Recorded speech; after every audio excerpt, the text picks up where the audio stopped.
26 de abril de 2017. Pela Libertadores, Palmeiras entra em campo logo mais contra o Peñarol. Vitória do Verdão pode deixar classificação para as oitavas quase concretizada. Pelas oitavas de final, Santos estreia na Copa do Brasil nesta noite contra o Paysandu na Vila Belmiro. Corinthians e Ponte seguem preparação para a final de domingo do Campeonato Paulista. Fagner será julgado na próxima terça e pode ficar fora de jogo da volta. Na Ponte, o técnico Gilson Kleina só tem uma dúvida para confirmar a equipe que enfrenta o Corinthians domingo aqui em Campinas. E a torcida da Macaca promete invadir o Moisés Lucarelli no primeiro jogo da decisão. Eliminado da Copa do Brasil e do Paulistão, São Paulo volta aos treinamentos querendo corrigir falhas da equipe no primeiro semestre. E ainda, Atlético Paranaense e Flamengo fazem duelo brasileiro pelo torneio continental na Arena da Baixada. Os gols de ontem pela Libertadores e a reta final dos campeonatos europeus. Oi, gente, boa noite. O Peñarol recebe o Palmeiras hoje, às 9h45, pela Libertadores. O Verdão será o primeiro time brasileiro que visita o novo estádio do clube uruguaio, inaugurado no ano passado. O confronto promete ser bastante duro, já que o Peñarol ainda está invicto no local em partidas internacionais e precisa desesperadamente desta vitória. Após os duros confrontos com a Ponte Preta pelas semifinais do Paulistão, o Palmeiras já tem que virar a chave e pensar na principal competição do clube no ano, a Libertadores da América. Isso porque nesta quarta-feira, às 9h45 da noite, o time de Eduardo Batista mede forças com o Peñarol, na casa do adversário, um verdadeiro alçapão uruguaio. O estádio Campeón del Siglo, localizado em Montevidéu, completou um ano de vida no mês passado e tem capacidade aproximada de 40 mil torcedores.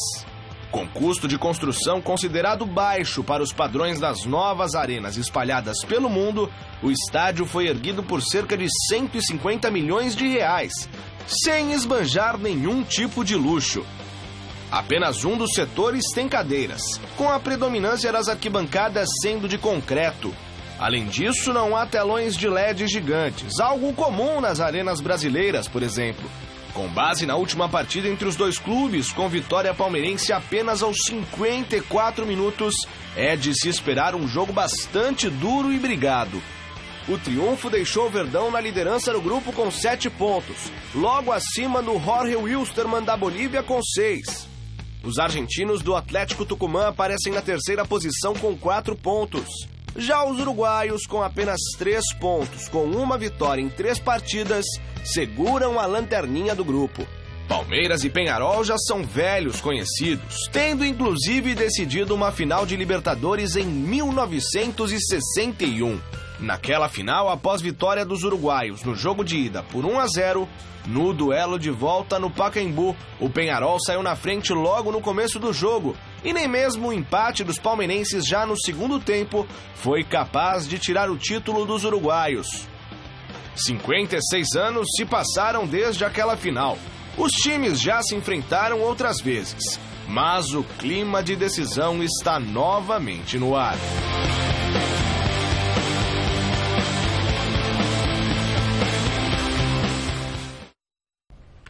Grande noite para você que acompanha o Gazeta Esportiva. Time por time, obviamente o Palmeiras é mais time que o Peñarol.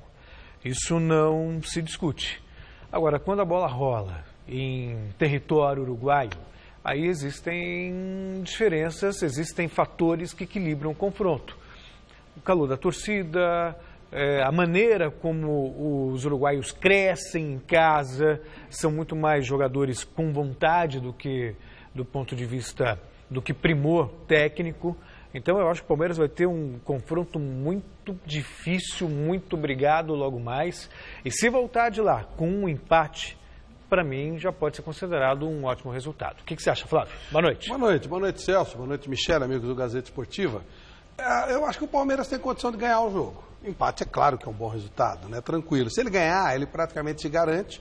Ontem o Tucumã ganhou, senão o Palmeiras se ganhasse hoje, seria, inclusive já estaria classificado. Mas se ele ganhar hoje, empatar o próximo jogo com o Wilstermann, já está classificado. Vai se classificar, vai ser o primeiro. O Peñarol, tudo aquilo que você falou, a gente sabe a dificuldade de jogar lá, e aqui já foi um jogo muito difícil para o Palmeiras, mas talvez pela necessidade do Peñarol e por sair mais, ele vai precisar sair mais, talvez o Palmeiras ache espaço para poder trabalhar. Não tem o Dudu, é uma ausência muito importante, o Dudu hoje realmente é um dos jogadores mais importantes do time, mas ainda assim eu vejo boa possibilidade do Palmeiras conseguir o resultado e chama a atenção o pequeno estádio, não é pequeno não, 40 mil lugares, o campeão desse ciclo, que foi feito com 150 milhões de reais. Ok, não tem cadeiras e não tem os LEDs, né? Os placares de LED. Vamos supor que pusessem cadeiras e os LEDs, dobrou, 300. Vou chutar um pouco mais, 400, para 40 mil lugares. Perfeito. Não é diferente do... Tudo custou 1 bilhão, 1 bilhão e 200, não sei o quê. Ou seja, mais uma vez ficou claro que o que se fez com o Brasil foi uma roubalheira. Fizeram uma Copa do Mundo e uma Olimpíada para roubar. Isso fica muito claro. Espero que os ladrões... alguns já estão na cadeia, né? Tipo Sérgio Cabral. Mas que outros também tenham o mesmo destino, porque realmente não está para a gente ficar pagando estádio, vigarices, picaretagens desses caras que trouxeram a Copa para o Brasil, única e exclusivamente com a intenção de roubar, e não estou falando isso hoje. Falei quando foi escolhido. Sou testemunha. Bom, ainda falando desse jogo, a gente quer saber qual será o resultado dessa partida entre Peñarol e Palmeiras, hein? Vocês acham que vai dar a vitória dos uruguaios? Vocês acham que os brasileiros vão vencer ou dará empate? Acesse gazetesportiva.com, dê a sua participação. Gente, eu acho que vai ser um jogo bem difícil para o Palmeiras. Vou torcer para o Palmeiras, mas pelo que o Palmeiras veio apresentando aí nos últimos jogos, não sei não. Meu palpite é 2-2. E aí? E isso? Isso é empate. Não, isso não acontece nada, né, Palmeiras? É só a classificação só e tal. fase de grupos. Eu acho que vai ser 2-1 Peñarol. Palmeiras ganha para mim. Ganha? Acho que ganha. O Palmeiras é muito melhor e o Peñarol, a ansiedade do Peñarol de ganhar vai fazer com que o Palmeiras tenha espaço para trabalhar. A propósito, a senhorita sempre me cobra aqui quando eu erro os palpites, acertei os finalistas. Ponte e Corinthians? Você não falou São Paulo e Palmeiras? Não, você falou São Paulo e Palmeiras. Eu não, eu lembro. Está escrito, está lá documentado lá no site. Eu vou dar uma olhada, vamos checar no site gazetesportiva.com. Ela tem memória curta, quando eu erro, a primeira coisa que ela fala, você errou. Você vê, gente, esses homens ficam muito no meu pé. É memória curta seletiva, é isso que você quer dizer? Exatamente. Mais 3 jogos movimentaram a rodada de ontem na Libertadores. Destaque para a vitória do Tucumã diante do Jorge Wilstermann, 2-1. O resultado vai manter o Palmeiras na liderança do Grupo 5, mesmo em caso de derrota para o Peñarol nesta noite. Muito bem. Acompanhe o Gazeta Esportiva nas redes sociais, twitter.com/Gazeta Esportiva, tem a nossa página no Facebook Gazeta Esportiva, aliás, hoje tem especial do Dia do Goleiro. Você pode também rever os programas no site da TV Gazeta, tvgazeta.com.br ou no YouTube, youtube.com/Gazeta Esportiva, tá bom? Tem o nosso Instagram também. Posso mandar um abraço? Pode, vai, manda. Isso, eu queria mandar um abraço para os amigos lá da Kiss FM, o Clemente Nascimento, grande punk, grande nome do rock nacional. Para o Marcelo Andreassa, também locutor da Kiss. Ele abre espaço para o rock nacional, coisa rara hoje em dia. Então, um grande abraço para eles. Hoje eles tocaram sua música? Olhos Vendados. Com parceria com o Teddy Correia do Nenhum de Nós. Eu canto para você depois. Como é que é? Olhos Vendados. No domingo, na mesa quadrada. Aquilo é uma picaretagem danada. Não, senhor. Você respeita os meninos. Me colocam para cantar fado, rap, mostra o quanto você é eclético. Eles mostram tudo, menos o que eu canto de verdade. Porque você é eclético. Isso que eles mostram. Parabéns, viu, Celso? Nunca vi um cara tão eclético como você. Bacalhau. Eu vou falar... Bom, eu só posso falar o que eu pensei. Confira no mesa quadrada do meu advogado. Domingo, com o Vinícius e o Guilherme Camarda, vocês verão Celso Cardoso em performances maravilhosas. Aquilo não sou eu. Claro que é. Claro sim. Só para dizer que já tem inscrições, tá bom? Para a prova ciclística 9 de julho no site gazetesportiva.com. Então entre lá, se inscreva para participar. Ontem a gente não sabia, não tinha certeza, Renata, se o horário da largada dos aspirantes era de manhã, que horário seria de manhã cedinho. Eu falei 6h45 da manhã e é 6h45 da manhã mesmo, tá? Os aspiras.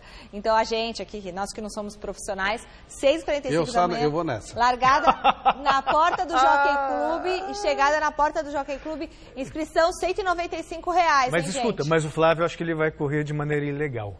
Porque ele coloca aquelas rodinhas atrás. Ele põe rodinha e buzininha. E não dá. Não pode? Acho que não pode. Tá valendo. Tá valendo? Sim, com pode, rodinha? Com rodinha. Aquelas rodinhas laterais? Tipo um triciclo.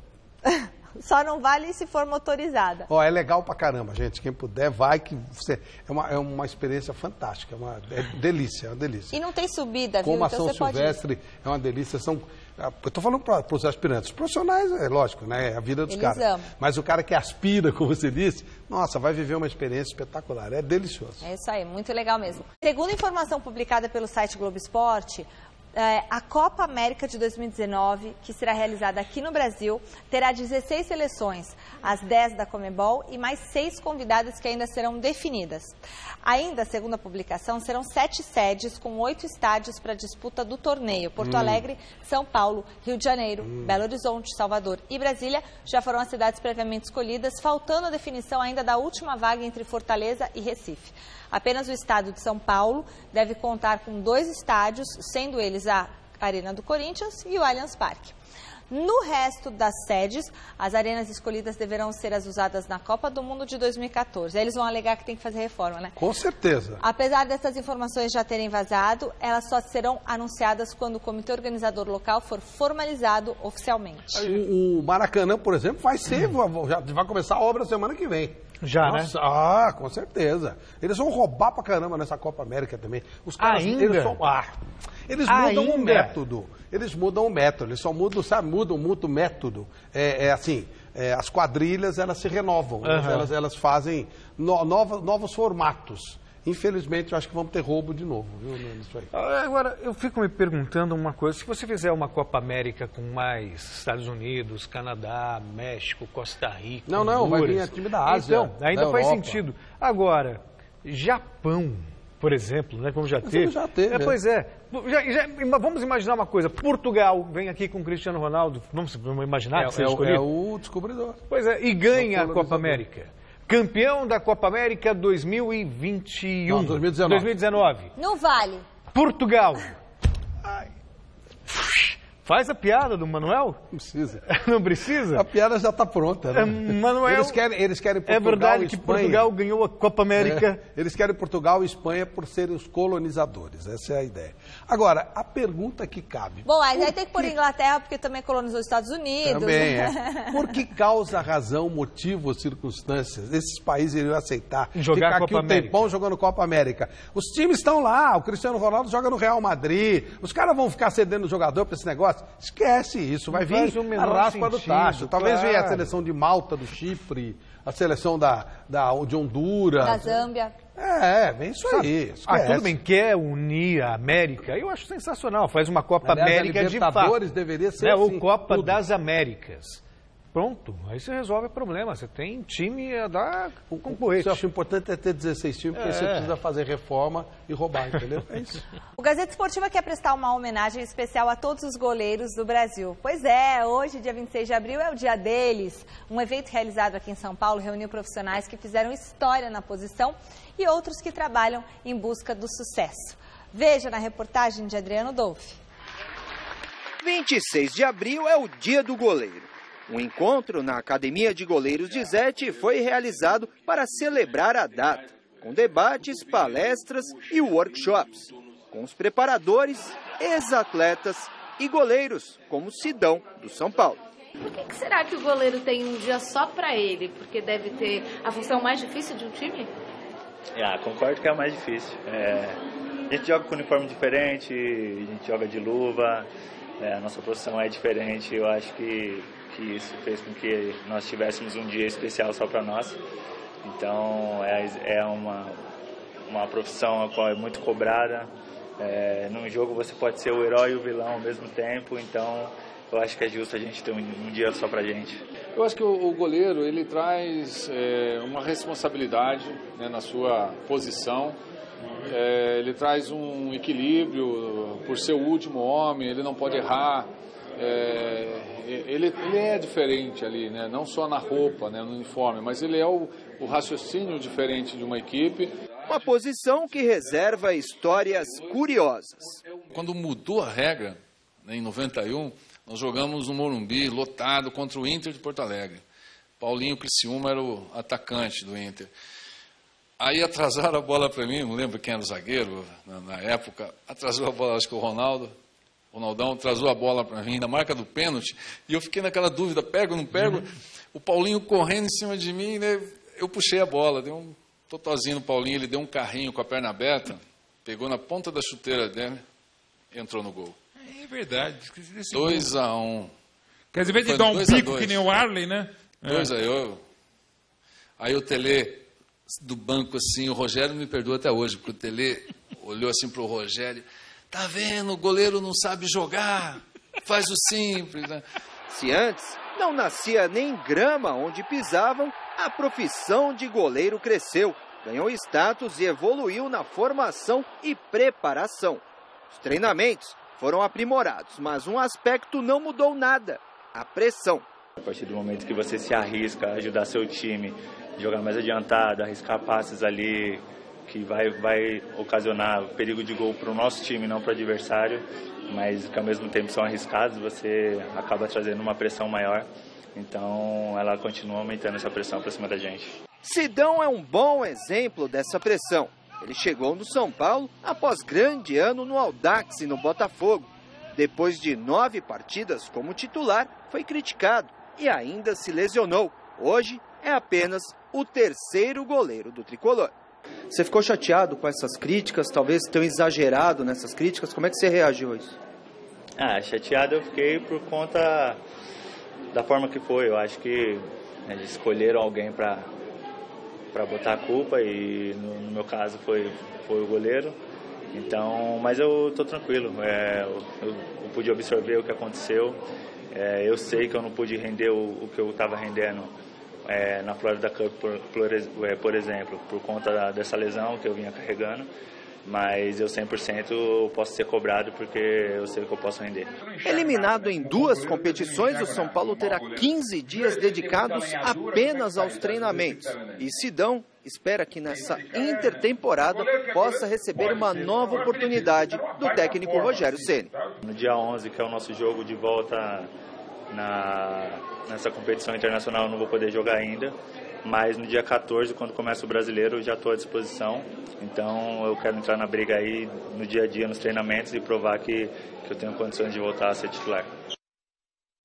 A profissão de goleiro hoje exige conhecimento de chutes, né? De sair jogando, de tocar bola, de dar passes.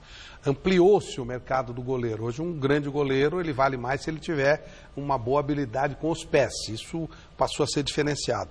E a minha homenagem ao maior injustiçado da história do Brasil, o grande Moacir Barbosa, que pagou sozinho pela incompetência de um país inteiro. O país não teve competência de ganhar 50, até a torcida afinou no Maracanã e o Barbosa pagou sozinho. Durante essa semana, o Gazeta Esportiva está mostrando alguns trechos de um especial feito pela TV Gazeta sobre a decisão do Campeonato Paulista de 77, entre Corinthians e Ponte. Naquele torneio, foram 6 jogos entre as duas equipes e antes das finais, o Timão ainda não tinha conseguido vencer a equipe de Campinas. Hoje, nós vamos rever os atletas lembrando o impacto da expulsão do atacante Rui Rei, da Ponte, no jogo que decidiu o título para o Corinthians. Acredito que o que atrapalhou mesmo a gente, Basílio, a expulsão do Rui, porque tirou a condição de a gente não conseguia atacar, cara. Chegou um momento aí, na hora do gol, aí a gente não conseguia passar o meio campo. Então, complicou. Nós éramos um bom time. Agora, com a saída do Rui, atrapalhou muito. Atrapalhou muito. Agora, vocês, a partir de um momento do jogo, foram superiores, né? Tem que reconhecer também. Mas não atrapalhou só você, não. Atrapalhou o nosso time, porque nós tínhamos uma definição, apesar de ficar, né, Zé, a sobra dos 2 zagueiros, porque nós não ficamos, como é que vai fazer agora? Os nossos zagueiros não sabiam sair jogando, né? A gente está fugindo um detalhe importante, Zé vai, Vladimir é outro lado. Vladimir é a compadre, assim, vai falar uma minha, outra do Vladimir. 2 minhas, nada com o Vladimir, era assim. Foi bom você falar isso agora, viu? O Romeu também, eu falar, o Romeu vinha, que timaço, hein, Pseno? O Romeu era o Miguel do cacete, que timão, hein, Pseno? Ele fala, não quero conversa, rapaz, vamos jogar aí e cala a boca. Queria te levar na conversa? Queria no papinho, né? É o que Timaço sempre serve. Falei, Timaço, vai ver aí o que vão arrumar pra vocês aí. E pior que eu pegava, tinha que sair do Romeu e pegava essa coisa pela frente. Ô, homem duro na queda, esse também, rapaz. Teve um jogo dos 6 jogos que nós fizemos aí, eu tô tentando dominar a bola, não sei se o Oscar cabeceou pra mim, eu tô meio oposto do Zé. Pô, vem um cara me dá um carrinho aqui. Falei, bom, o Vladimir tá ali. Com sombra. Figura me dando um carrinho lá do outro lado. Falei, Zé, vai pra lá, deixou o saco aqui, pô. Apesar do lado corintiano gostar de relembrar 77 e tudo que envolveu aquela final, a Ponte não encara essa parte do passado desse jeito, não. Por isso, os jogadores atuais fazem questão de falar que agora será uma nova história. E parece que a torcida da Macaca está pensando do mesmo jeito. Confira a reportagem de Osmar Garrafa. É quase inevitável falar dessa decisão de Campeonato Paulista sem relembrar o ano de 1977. Ano em que o Timão, em cima da Ponte, quebrou o jejum de quase 23 anos sem um título sequer. Um jogo que entrou para a história. Mas para os atuais jogadores da Macaca, isso já faz parte do passado. Outros personagens, a gente respeita os personagens daquela época, mas agora outros jogadores, então é melhor fazer uma nova história. Para serem campeões e entrarem definitivamente para a história da Ponte, será necessário superar o Corinthians. E a receita para isso está na ponta da língua. E é manter essa pegada, porque não vai ser fácil, é uma grande equipe que chega também com qualidade na final. Então eu espero que seja um jogo bom, que o juiz venha somente pensando em apitar, que vai ser um jogo bom. Não são apenas os jogadores da Ponte que se preparam para o primeiro jogo da decisão. A torcida da Macaca também está trabalhando forte. O objetivo é lotar o Moisés Lucarelli no primeiro jogo da decisão do Campeonato Paulista. A prova disso está aqui. Nem a chuva dessa manhã espantou o torcedor da Macaca, que foi em busca do ingresso para o primeiro confronto da decisão. Pra que chuva, né? Tá bom. O importante é ser campeão esse ano. Quanto vai ser o jogo? Os 2-0 tá bom. 2-0? Tá Dessa vez não tem Corinthians não, né? Essa não vai ter roubo não. 1-0 tá bom. 1-0? Tá bom. Cautela, né? Eu acho que vai ser 3-1. Agora é a nossa vez. Agora a Macaquinha vai ser campeã esse ano. 3-0 pra Macaquinha de novo. Isso aí é a realidade da nossa equipe, cara, dos resultados que a gente tem feito, da qualidade que a gente está jogando. E a torcida vê e quer vir para o estádio, quer participar também. A gente fica feliz quando vê. Eu, pelo menos, passo pela Ponte Preta para vir para o CT. Então, quando eu vejo ali, já dá, a torcida está acreditando, né? Então, isso é bom, cara. É bom demais. Vamos levar isso para dentro do campo com o apoio deles, que a gente tem tudo para sair com vitória. A verdade é uma só, não é? A torcida da Ponte abraça o estádio Moisés Lucarelli em busca de ingresso para o primeiro jogo da decisão do Campeonato Paulista. Corinthians e Ponte Preta, e aqui é o ponto final da fila, né? Se é que podemos dizer, é o início do ponto final, porque estamos chegando nas bilheterias. Quem vai ser campeão paulista, não sabemos, mas dá para sentir que o clima de decisão e emoção já está no ar. Celso, só atualizando em cima desse, informe sobre os ingressos, que eu pedi o pessoal da Ponte me passar agora. Ingressos para a arquibancada central estão esgotados. Para a cabeceira restam cerca de 200 ingressos. 200 ingressos. Só. E até quinta-feira, às 20 horas, será verificado o número de torcedores camisa 10+, que é o meu caso. É uma espécie de fiel torcedor, o equivale, vamos dizer, ao Avante do Corinthians, ao Avante do Palmeiras, por aí vai. Eu tenho isso aqui, eu sou fiel torcedor, camisa 10+, que não irá ao jogo, e aí, a partir do momento que essas pessoas abdicarem disso, irão para a bilheteria, mais os ingressos que eles têm, que tem preferência. O torcedor fiel torcedor mais, ele tem não é fiel torcedor mais, torcedor camisa 10+. Esses torcedores têm preferência, então se eles não fizerem uso desse direito, também esses ingressos irão para a bilheteria. Vai lotar, vai super lotar. Claro, tem que ser assim, né, Flávio? É o estádio da Ponte, eu defendo a tese de que cada time tem que mandar o seu jogo no seu estádio. Claro. Independentemente da situação. Se a capacidade é para 16 mil, você vende 16 mil, cria lá um bolsão, um isolamento, só entra quem tem ingresso e acabou. Você não tem nenhum problema. O problema é quando você faz um evento que abriga mais pessoas do que deveria. Agora, tem televisionamento. Quem tiver a sorte de comprar o ingresso vai ver, testemunhar um momento histórico. Para o Estádio Maior fora de Campinas, os caras não vão ver o jogo também. Claro, exato. E deixo aqui minha sugestão pro pessoal da Ponte. O Bragantino não disputou uma final de Campeonato Brasileiro com São Paulo em 1991. Ele fez muito bem. Ué? A minha sugestão para a Ponte, que faça de novo venda de ingresso para o segundo jogo, mas que faça um telão lá no estádio da Ponte e que o pessoal assista lá. A não sei que tome uma trombada de 3-0 no primeiro jogo, aí não. Mas se a Ponte estiver dentro da briga, será legal fazer, claro que não pelo mesmo preço e tal, mas que se faça um telão no estádio Moisés Lucarelli, ou 2, 3 telões, e que o pessoal possa assistir o jogo no estádio da Ponte. Acho que é muito legal. E já disse aqui, assim, a gente vai falar do Corinthians daqui a pouquinho, né? Comparando o time com o time e tal, história, o Corinthians é favorito, isso não se discute. Só que o Santos era favorito, o Palmeiras era favorito, e, sabe, acho que chegou talvez a hora da macaquinha, né? Mais de 100 anos de história, 114 anos. 116. 116 anos. É para 117... Dia 11 de agosto. Sabe, já bateu na trave tantas vezes, chegou em 71, chegou em 77, chegou em 79, chegou em 81, chegou em 2008, teve lá a Copa Sul-Americana. Poxa. Você gosta do Emerson Sheik? Pois é, tá para vir para macaquinha, né? Tá acertado. Disputar o Campeonato Brasileiro. Só vai ser anunciado depois da final, mas tá fechado. Tá com 38 anos. Eu acho que jogador malandro, no bom sentido, ajuda pra caramba. Agrega. A molecada agrega, é malandrão, é jogador que ele é experiente pra caramba.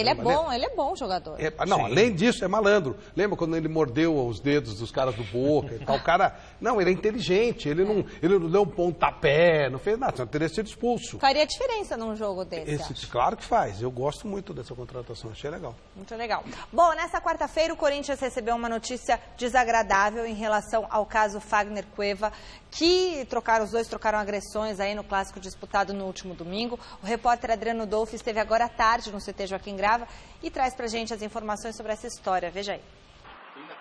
Na tarde desta quarta-feira, um treino dedicado à valorização da posse de bola.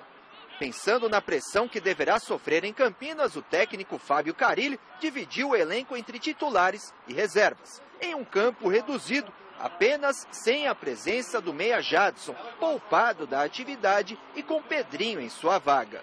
Um fator vem gerando preocupação. 8 dos 11 titulares estão pendurados com 2 cartões amarelos. Entre eles, o volante Gabriel. A gente não pode em nenhum momento pensar que está pendurado, porque o primeiro jogo pode ser muito decisivo. Então a equipe tem que ir forte. Se acontecer o cartão, quem entrar vai entrar com qualidade também.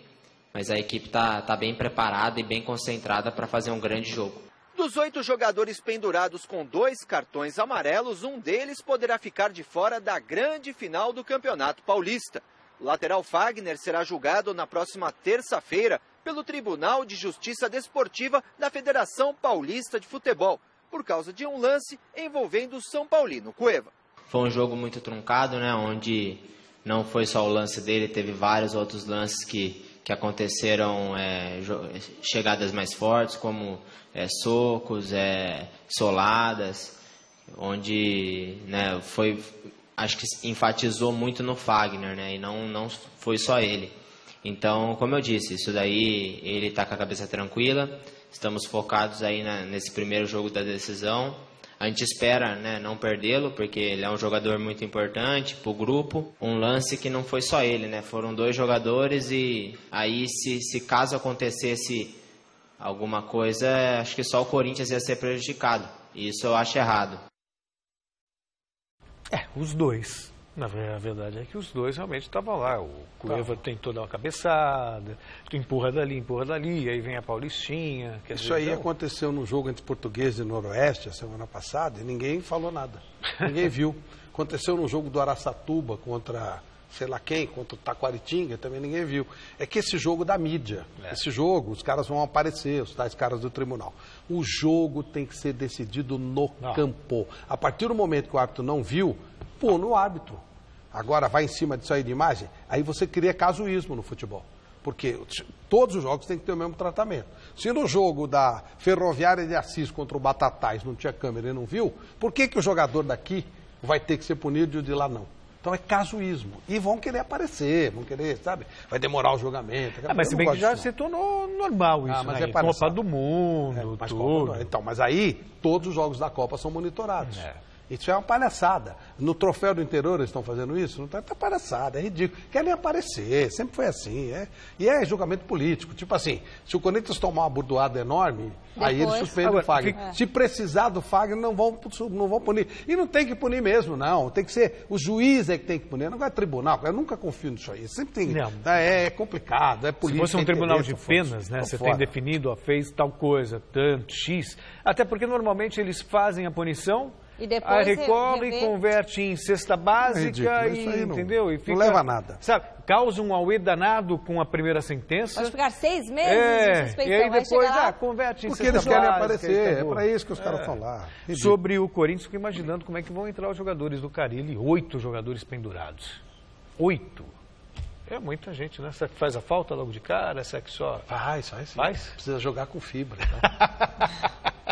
Cara de pau. Bom, a bola vai rolar nessa noite também pela Copa do Brasil. Daqui a pouquinho, às 7h30, o Santos recebe o Paysandu pelo primeiro confronto das oitavas de final.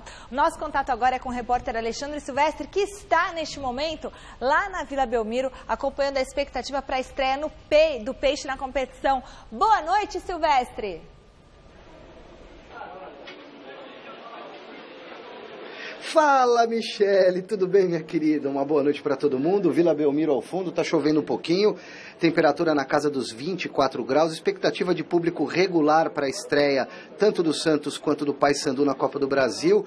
Já foram vendidos cerca de 5.200 ingressos. Os sócios torcedores do Santos, em dia com o clube, entram de graça hoje na Vila Belmiro. A diretoria ainda está comemorando, é uma promoção em virtude do aniversário do Santos, 105 anos de glórias, de meninos da Vila. Enfim, o Santos que comemorou o aniversário de fato no dia 14 de abril. O Santos não joga aqui no Alçapão desde o dia 29 de março. Foi a última partida há quase um mês pelo Campeonato Paulista diante do Novo Horizontino. O Peixe caiu cedo no Paulistão, está vivo, mais do que vivo na Libertadores da América. Tem jogo na semana que vem no Pacaembu e não na Vila Belmiro, mas ainda não jogou tudo que pode na temporada. Já o Paysandu está arrebentando. Tem a maior invencibilidade do futebol brasileiro, em 2017, são 15 jogos sem perder, 10 vitórias, 5 empates. Nenhum clube das séries A, B e C do Brasileirão tem tamanha invencibilidade na temporada. O time, além de tudo, é o campeão da Copa Verde, por isso entra também direto na fase de oitavas de final. Hoje o primeiro jogo, depois teremos o jogo de volta no Mangueirão, enquanto o Santos entrou nas oitavas porque está disputando a Libertadores da América. E o Paysandu, além de estar na final da Copa Verde contra o Luverdense, está disputando também a final do Parazão contra o grande rival, o Remo. E ontem os dois times encerraram a preparação para o jogo de hoje simultaneamente. Eu nunca vi nada parecido. Não é uma situação inédita, mas para mim foi. Vejam. Aqui no campo 1 treina o Santos. E olha só que curioso. Lá no 2, o Paysandu. Cena rara, porém não inédita no CT Rei Pelé nesta temporada. 2 times, 2 adversários, trabalhando juntinhos num mesmo espaço na véspera de uma partida decisiva como a desta noite na Vila Belmiro pelas oitavas de final da Copa do Brasil. Peixe e papão, sem frescura, sem mistério. Acho que nesse momento, no último trabalho, você não tem mais o que apresentar ou o que observar. Não tem esse tipo de encenação. O que está sendo mostrado pela sua equipe e pelo seu adversário, você tem o material e não apenas de um treinamento, mas de 90 minutos das partidas anteriores. Aquilo sim é a realidade da sua equipe e do seu adversário. Confraternização assim para o Santos não é novidade. Fez o mesmo quando recebeu The Strongest na Libertadores. Mas para o Paysandu...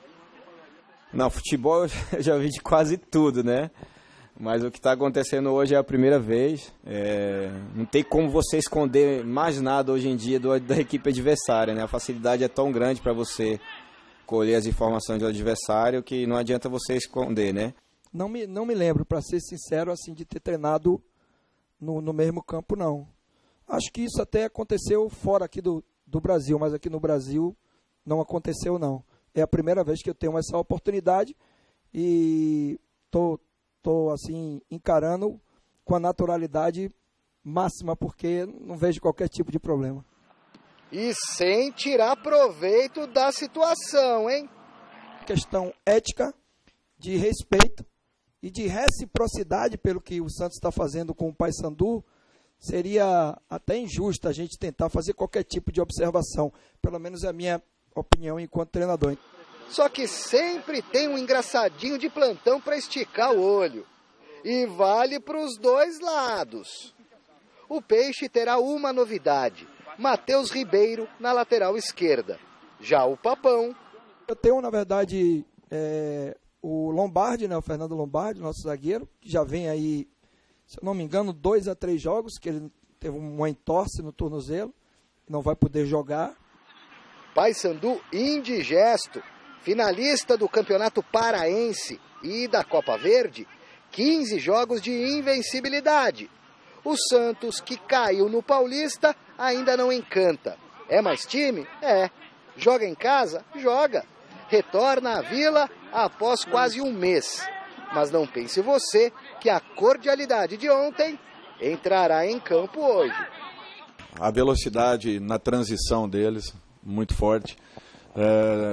Jogadores que trabalham muito por dentro, abrindo os espaços. E é um fato interessante que trabalham entre linhas.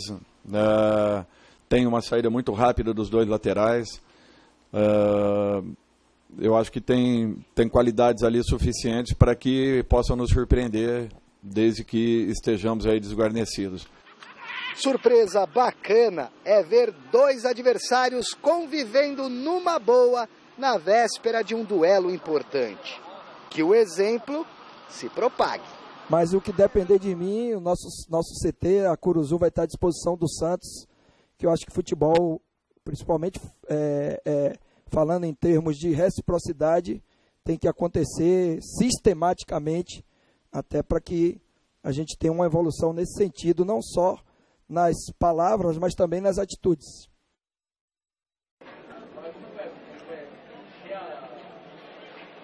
Em tempos de treinamentos fechados, olha só que coisa bacana. Eu vou ler aqui para vocês as escalações do Santos e do Paysandu definidos.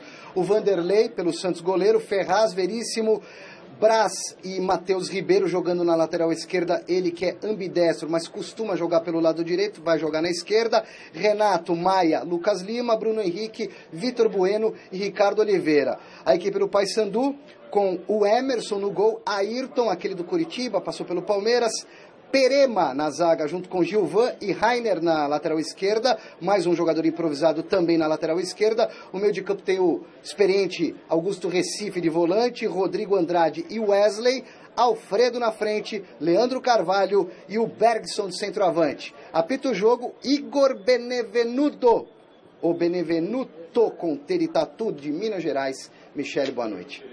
Muito obrigada, Alexandre Silvestre. Bom trabalho para você. Amanhã todas as informações desse jogo aqui no Gazeta Esportiva.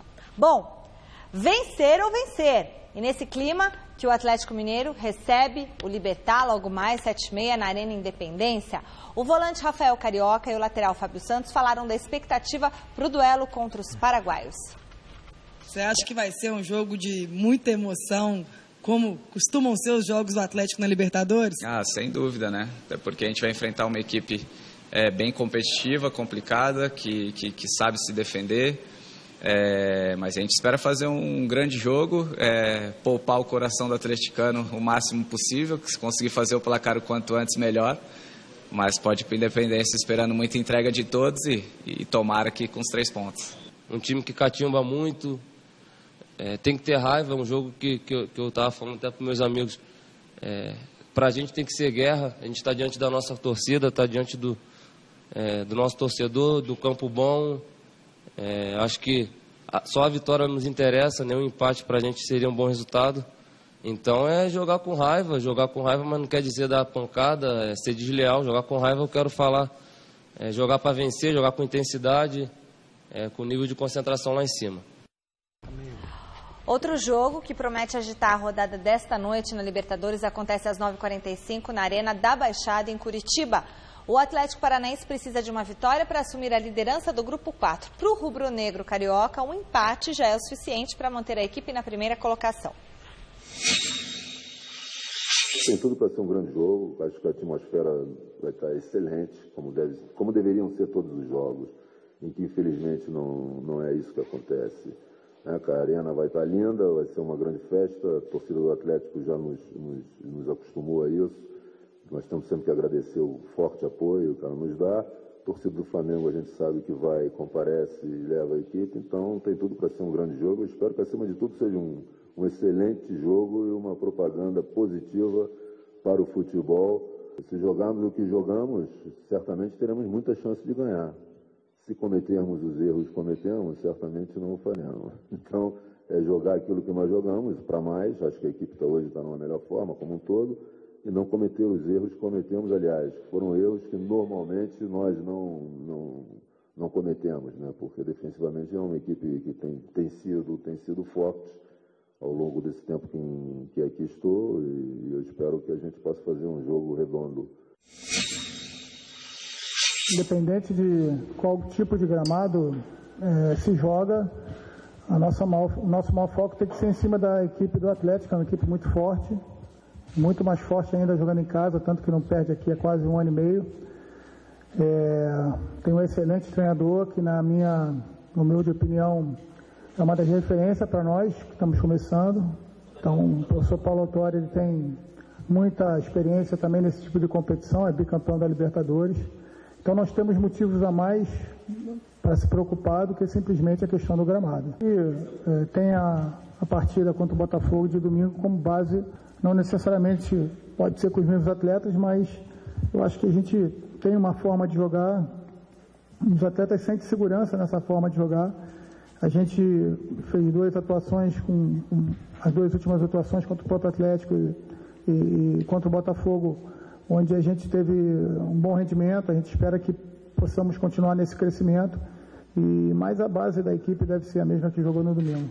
Voltamos a falar de Palmeiras e Peñarol. Hoje à noite, o time de Eduardo Batista fez o único treino no Uruguai antes do jogo e o atacante Roger Guedes conversou com a imprensa. Depois da vitória do Atlético Tucumã sobre o Jorge Wilstermann, a situação do Palmeiras no Grupo 5 ficou, digamos, mais tranquila. Um resultado positivo logo mais contra o Peñarol praticamente classifica o time paulista para a próxima fase da Libertadores. Por isso, nada de jogar por um empate no Uruguai. Não, a gente veio para jogar futebol, para sair com os 3 pontos aqui, jogar do jeito que a gente sempre vem jogando. A gente não sabe ainda a formação da equipe, o professor está treinando bastante na semana, então... Mas a equipe que ele botar, a gente vai jogar como o Palmeiras sempre joga, pra cima do adversário. Mas essa foi a única coisa que o jovem atacante do Palmeiras falou sobre a partida. Depois disso, só perguntas sobre o trote que ele sofreu de alguns jogadores na semana passada. Segundo ele, tudo isso faz parte de uma aposta entre eles. Uma brincadeira que inventaram esse ano aí, né? O Vinícius foi por causa que não participou de um churrasco familiar que a gente fez, então a minha foi de uma aposta, eu perdi, tem que pagar, então... É desse jeito que a gente combinou de pagar, então vai ser assim até o final do ano. Roger Guedes aproveitou para desmentir os boatos sobre um possível racha no elenco por conta desse tipo de brincadeira. Lá foi um trote nosso, que ninguém sabe também qual foi o trote, mas é aposta, a gente perdeu, o Vinícius também perdeu. Só que a minha, acho que, lógico, na hora eu não gostei, né, mas isso aí é do grupo. Depois eu voltei pro treino normalmente e a gente tá um grupo muito bom, nada de rachado. Tocaram muito nesse assunto de dizer que o grupo tá rachado por causa dessa brincadeira, que eu fiquei brabo e tal, mas não, é só na hora que a gente fica chateado um pouco. Lógico que deram uma peladinha, mas isso aí é normal. Agora, quando tiver de novo, eu posso me vingar um pouquinho. Hora de falar do São Paulo, que depois de 2 dias de folga, voltou aos trabalhos nesta quarta-feira. A repórter Marina Paniza esteve no CT da Barra Funda acompanhando a reapresentação do tricolor. Boa noite, Michele. O São Paulo se reapresentou nesta quarta-feira após a eliminação no Campeonato Paulista no último domingo. Depois de 2 dias de folga, o elenco fez apenas um treino físico nesta tarde chuvosa na capital. Mas aquela eliminação contra o Corinthians ainda está doendo em alguns jogadores, especialmente no atacante Gilberto, o escolhido do dia para falar com a imprensa. Depois que eu comecei a jogar estadual, acho que é a primeira vez que eu não chego a uma final e estou realmente sem acreditar. Acho que tínhamos totais condições para isso. Como também está fora da Copa do Brasil, São Paulo tem apenas 2 competições restantes para 2017, a Sul-Americana e o Brasileirão. Por conta disso, o time tem 16 dias para treinar e se recuperar até o próximo compromisso, dia 11 de maio, contra o Defensa e Justiça pela Copa Sul-Americana. É chato ficar sem jogo mesmo, a gente não gosta. Treinar alguns dias, 2 semanas praticamente, é bom para a gente melhorar em algumas coisas, algumas que o Rogério provavelmente vai treinar bastante e se preparar ainda mais para o Brasileiro. Outro assunto presente aqui no centro de treinamento é a disputa Fagner-Cueva. Os 2 jogadores se desentenderam no segundo tempo da partida do último domingo e agora serão julgados pelo Tribunal de Justiça Desportiva na próxima terça-feira. Caso sejam condenados, o jogador corintiano perderá a grande final do Paulistão, enquanto o São Paulino será suspenso apenas no ano que vem.